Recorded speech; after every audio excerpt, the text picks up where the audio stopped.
Hi hello friends, மகநதியில என்ன நடக்குதுன்ட்டு பார்க்கலாமா? நம்ம விஜய் வந்து மொட்டை மாடியில உட்காந்துன்னு லேப்டாப்ல வந்து ஒர்க் பண்ணினே இருக்கிற டைம்ல வந்து காவேரி வரோங்க. காவேரி வந்து பேசுற டைம்ல அப்ப விஜய் வந்து சொல்லுவார், ப்ளீஸ் நான் உங்ககிட்ட ஒன்று சொல்லட்டுமா?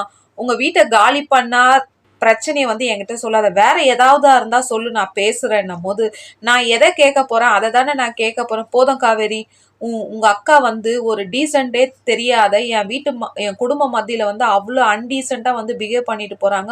நான் பார்த்துக்கணும், அமைதியா இருக்கணுமா? இல்ல அவங்க பண்ணது தப்பு தான், நான் ஒத்துக்கிறேன். சாரி. அந்த இடத்துல வந்து சித்தப்பா வந்து அவங்கள ரொம்ப அசிங்கம் பண்ணிட்டாங்க. சரி, அவர பத்தி தான் எல்லாருக்குமே தெரியும்ல. அதுக்கு அவங்க வந்து பதிலுக்கு பதில் பண்ணுவாங்களா? என்னும்போது ப்ளீஸ் அவங்கள எங்கேயும் வீடு காலி பண்ண வைக்காதீங்க. ப்ளீஸ் நான் சொல்றத கேளுங்கன்னும்போது, வேற எது ஒண்ணா கேளு. அத மட்டும் என்ன கேட்காத. இல்ல அவங்க வயசானவங்க, என் தங்கச்சி எல்லாம் பாவம் இல்லன்னும்போது, அந்த இடத்துல விஜய் வந்து கொஞ்சம் யோசிப்பாருங்க. ஆனாலும் விஜய்க்குள்ள வந்து ஒரு ஈகோ எப்பவுமே இடிச்சுன்னே இருக்கும்.